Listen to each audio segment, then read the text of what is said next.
Hey guys, Solid here and welcome back to the garage, and it's time to do my stage 1 mod list for the 300L. I've finished bolting on all the goodies that I've ordered and I think it's come up looking pretty damn good if you ask me. But there were a few mistakes made along the way. It's always part of the journey when you've got a bike that's only just been released. There is a bit of a learning curve, so I will walk you through that as well. So let's roll that intro and get into all this good modification goodness.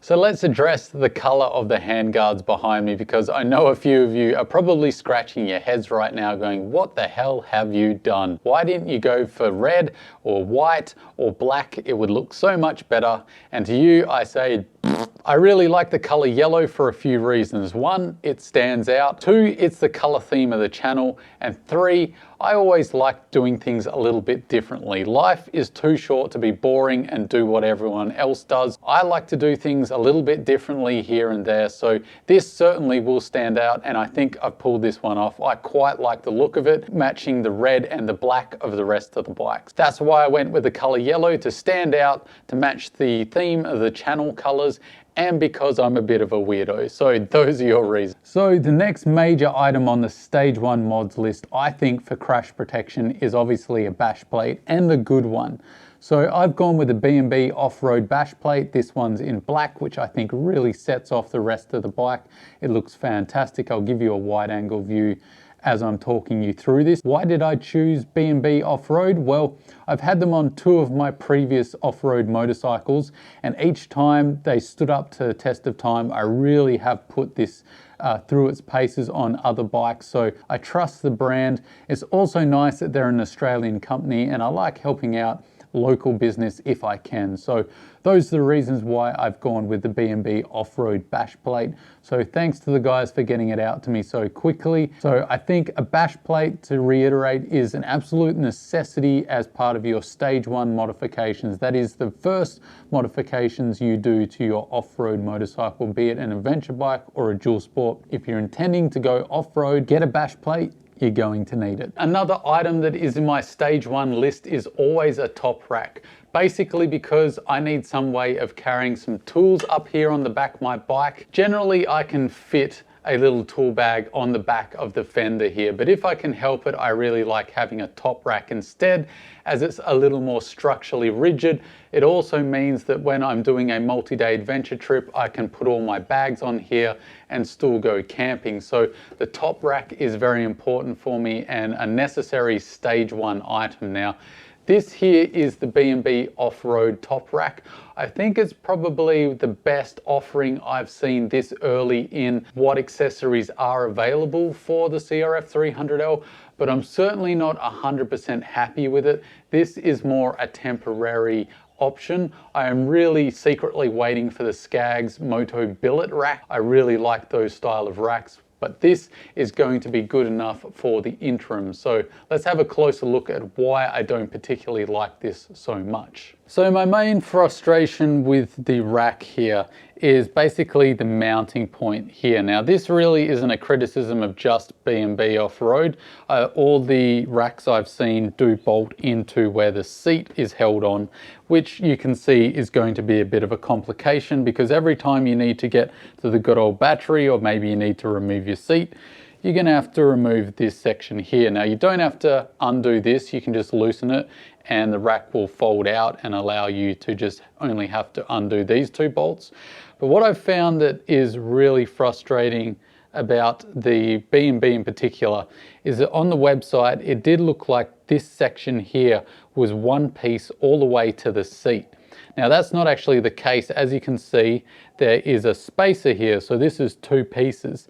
So you've got to align the bolt through this, through the spacer, and then through the seat into the threads, which can get a little bit cumbersome. It was a little difficult to line up. It wasn't impossible, but it was just a bit of faffing around, and I can see that getting a little bit irritating on the trail.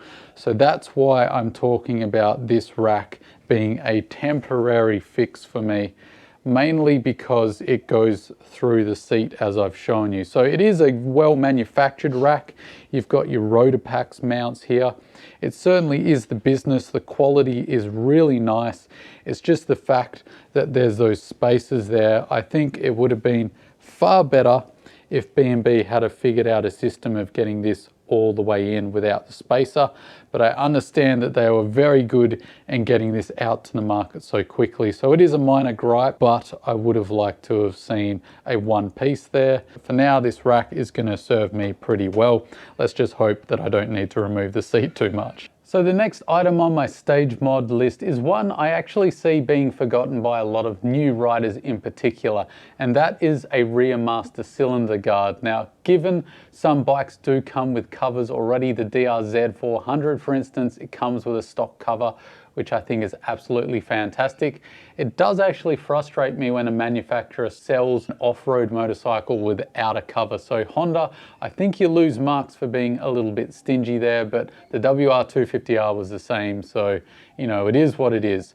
But I've gone with the SRC rear master cylinder cover. I think it looks quite good. The manufacturing actually looks quite nice, and I went with the silver basically so it just blends in with the frame. You can get black, but I think it would have stood out a bit too much. So get yourself a master cylinder guard if you're going off-road, as it's very easy to do serious damage, and that can be an expensive little item to replace. So a little $50 guard can save you a lot in the long run. The trouble with owning a bike that's only been out for a short amount of time and you're doing modifications is generally you're at the forefront of discovering whether the mods you're doing will work or not. And I fit in the won't work category with a few of the mods I've done. So I want to walk you through that, but I have had a learning curve, so I will be changing this setup slightly in the coming weeks because it really is not working for me. So let's walk you through that now. I have gone for RHK risers. That allows me to put the fat bars on there.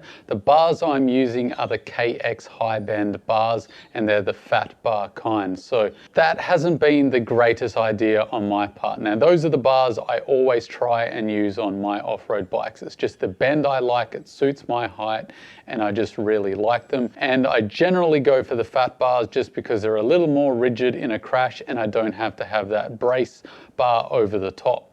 Now that has been a mistake, not only because the risers and those taller bars are a bit too tall for me, it also has meant that the cables are a little bit too tight for my liking. I could fix that as there's room to undo the headlight and take a few of the cable ties and brackets off to give the cables a little more slack. So if you are taller and you do want risers, there is just enough length in the cables to do so, so don't panic about that. But for me, I don't really want to take off the headlight and mess around with it. So it's been a little bit annoying that I've got too much height in the bars now, considering that the KX high bend are quite a high bend of bar. The second problem is the hand guards here. Now I got these because the bracket that mounts to the handlebar is a U shape. So it's shaped like a U and it allows the cables to travel through unimpeded. Now, because of these bars and the contour, where you mount the guards onto the bars, the clamps that go over it, generally speaking, you use shims or you don't use any shims at all. Now, without any shims, there isn't quite enough bar there for it to lock on tightly. But with the shims, there is a little too much in the shim to be able to mount it exactly square and nice and tight. So that means that I've had to mount the mounting U-shaped bracket to the handlebar the wrong way around, so the U goes up like that, which is impeding the cables and stretching them more than I feel comfortable with, which is the major reason why I've decided to go with just the KX high bend bars in the regular size. That way I can get rid of the risers, and hopefully these Acerbis handguards will fit to those no problems at all, and I can mount them the correct way. Now, have I tried everything with these handguards? Yes, I have. I actually got a qualified mechanic to come out and assist me because I have RSI. It's quite painful for me to work on my own bike at the moment, so I do have to get help. And we struggled for a couple of hours fitting pretty much just the bars and the hand guards to this bike. It was quite a fight, but these, just with this particular bend, it didn't seem quite right. So just part of the learning curve. It's not a big deal, costing me $100. So yes, it's a little bit of money, but it's all part of the learning experience. And this is the tax and the price you pay for getting a bike when it's just freshly released. So hopefully I can communicate that to you properly and you can learn from my mistakes and move on and not make that same boo-boo and save yourself some money. But overall, I think the modifications I've done have come up fantastic. It is a bit frustrating that the handlebar setup hasn't quite worked, but that's a pretty easy fix. I've just ordered a new set of KX high bend bars in a normal bend in the normal width, so that shouldn't be too much of an issue, and I will keep you updated if I do find problems. But I'm pretty happy with how it looks. It really is starting to look like a proper dual sport now with these modifications on.